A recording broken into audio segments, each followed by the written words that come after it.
In this video, we're going to talk about HR consulting to small business. I think there's a lot of people out there who are curious about this one, including me. So what does it take to be a good HR consultant? Let's find out right now.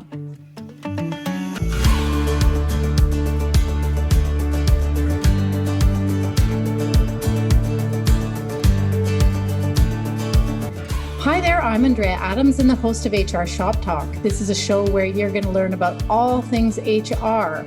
I encourage you to subscribe to the show by clicking on the button at the bottom of the screen to continue learning from my smart and experienced guests. Today, I'm talking to Vered Levant. Vered's the founder and president of Vimy HR in Calgary, Alberta. They specialize in effective, affordable, and non-fluffy HR solutions for small businesses. And I'm looking forward to finding out what the non-fluffy part means. Hi, Vered. How are you? Good. Thanks, Andrea. Thanks for having me. Yeah, well, thanks for coming on. And I am curious about this one. Actually, my dad was an HR consultant, and so I have some insight into that, but I'm looking forward to finding out how it's done differently from what I experienced with him. So what kind of HR consulting do you do, and what's that like in general? Yeah, so the kind of HR consulting that I do is for small businesses that don't have HR support typically. Mm-hmm. So we come in and get an understanding of where they're at in terms of their compliance, HR policies, procedures, mm-hmm. where are they at in terms of their leadership capabilities and processes, if we need to streamline things or make them more efficient. And then we come up with some really practical solutions to help manage their people strategy and help them grow. Mm-hmm. That's quite a list of things that you can do for them. But I imagine when they call you, they just want one thing, right? Yeah, it varies. So sometimes they say, okay, well, I just had a client actually who said, well, we only have like 5 employees on staff, but I've worked in a large organization before. One of our employees said something that I thought, might be inappropriate, might get us into hot water. So we might need some policies in place, but not too many. Right. And then other times they go, okay, well, now we're a team of 15 and we don't have HR support. We don't know what that looks like and what we need, but we need something. So Can you figure that out for us? And so it's more of this like full scale discovery that we have to go through to do an assessment of their organization and build a plan for them. Right. And in building that plan, do you lay out the buffet and then they get to choose what they want to apply? Yeah. So it's a little a bit of an interesting process because we kind of use our instincts too, in terms of where they're at in their leadership, and how open they are and receptive they are to change, because there's a huge change that we're implementing and suggesting. Mm-hmm. So, there's always our recommendation of this is what your plan should look like for the next year to get you up to speed, to be able to enable your growth with a little more ease and confidence. But at the end of the day, it is up to the leader as to whether they want to invest in those recommendations. Mm-hmm. For sure. So how long and in what way will you provide support to a business? What does that look like? Yeah, it varies. So we've had some clients where we've been part of their organization. We really try to become an extension of their team. We've been part of their organization for 4 years. Mm-hmm. They do have quite a workforce. They're one of our larger clients. They have over 75 employees across 3 provinces. But they don't want to have one HR professional on staff. They're trying to build capacity within one of their office managers to lead some of the HR functions. And so we become sort of their expert resource for anything that's kind of outside of the norm. So we have a client like that. Others where we are really embedded in their business and become essentially one of their team members. And so basically it's like the full meal deal where we're implementing a whole bunch of practices for them and strategies to help enable their workforce.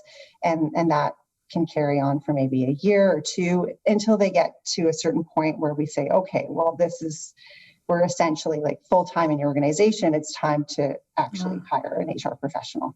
Right. and then they do that, and then you have one less client. Yeah, absolutely. But I think for us, that's a measure of success. Right. What we're actually trying to accomplish is, at the end of the day, where I see us being successful is that we've supported their growth with more ease, and we've enhanced their confidence and ability as leaders to support their workforce. Right. Seeing a client grow like that would be rewarding. It is. And it's one of the reasons that I went into consulting, because I could see the impact more immediately than what I experienced when I was in the corporate environment.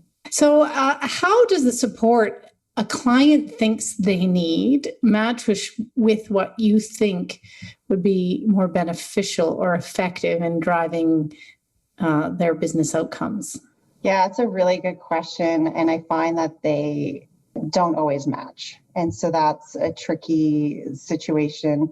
And it really depends on how open that client is to change. But sometimes they'll say, okay, well, we just need some HR support, maybe it's some policy work, and maybe looking at our processes. We just want to make sure we don't get ourselves into hot water. Right. And then we get in there and we say, okay, well, actually, there's several things that we need. There's some issues in terms of your leadership team. Sometimes they're not even aware of that. And so these are some of the recommendations that we are wanting to roll out in the next year. And it really depends on whether they're willing and able to invest in that. And as an executive or the leader of that organization, willing to change. If you found this insightful, subscribe and comment. Is there something that you're curious about with respect to consulting? Maybe I'll ask it in the next section. But if I haven't covered it, let me know what that is, and we'll see if we can get you an answer. Talk to us in the comment section below. So you've got a client, they ask you for something, and but there's really a spectrum of HR offerings of things you could do for them. How do you move them along to get more value out of what you're doing? And I don't mean this in a manipulative, I get to bill more kind of way, but in a sense of driving their business outcomes. Yeah, really good question. Again, I think it's back to that initial assessment. I don't like to surprise my clients and saying, okay, well, this has come up as a big issue. I like to be as proactive as possible in terms of where we're going to be heading with them and taking them on this journey. So that initial assessment is really important, because it really gives us a good understanding through that discovery phase of what's happening in the organization and where we could support best, and what that's going to look like in the next year for that company, so they know what to expect. And they're part of that conversation to say, yeah, we're going to go ahead with this, or no, we don't agree with you, which sometimes I have as well. We'll make some recommendations. This is what we've seen. These are some of the successes that we've had in applying some of these practices. And they'll say, well, no, we don't want to do that. We want to do it the way that we've always done it. That seems to be successful, even if it's a heavy lift for our leadership. And we have to honor that it's their company. And so sometimes it's not always what we recommend, but it's their business. It's their business, and we see it as a partnership. So we want to partner with them, and to truly have a partnership, we're going to be collaborating to get them to the next phase and to be on that journey together. Right. You've talked about that initial assessment a couple times now. Do you have a template or sort of a standard way you approach that initial assessment? Yeah. I mean, I'm going to give away my secrets here. Not really secrets, but yeah, so we sort of have this kind of client intake questionnaire that we've built. We do some leadership interviews. We have sort of a checklist of common documents or policies that they need to have in their organization. So it's really uncovering all of those pieces and then putting together a plan of where are their gaps Mm-hmm. and what needs to be filled, what can be a cause of some risk for that organization. It is customized because we're looking at what their trajectory is for growth Mm-hmm. and what we need to tackle right away. So that list of priorities could change based on where they're at.